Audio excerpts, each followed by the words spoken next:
Le passé de l'église Saint-Julien commence bien avant le XVIIIe siècle. Mais c'est au cours de cette période qu'elle prend la forme que nous lui connaissons aujourd'hui.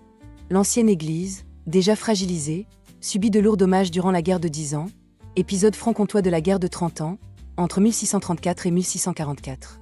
Les murs, affaiblis par les combats et le temps, se dégradent au point que l'archevêque de Besançon finit par interdire d'y célébrer les offices. Au début du XVIIIe siècle, la situation devient critique.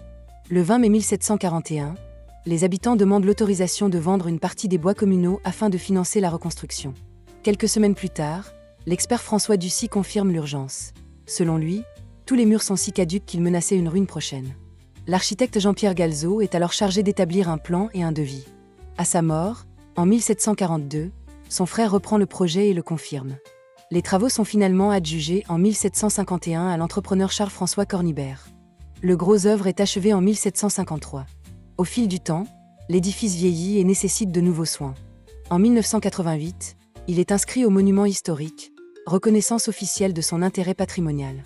Dès lors, une vaste campagne de restauration s'engage. Les années 1990 voient la réfection de la toiture, de la charpente et du clocher, ainsi que la restauration des vitraux. Entre 2006 et 2007, l'intérieur est entièrement repris, redonnant à l'église son éclat d'origine. En 2009, l'édifice restauré est inauguré, salué comme un exemple de sauvegarde du patrimoine rural. Aujourd'hui, l'église Saint-Julien se distingue par la qualité de son mobilier, son retable remarquable et ses vitraux lumineux. Notre visite est maintenant terminée. Mettez un like si vous aimez mon travail. N'oubliez pas de vous abonner. Merci et à bientôt.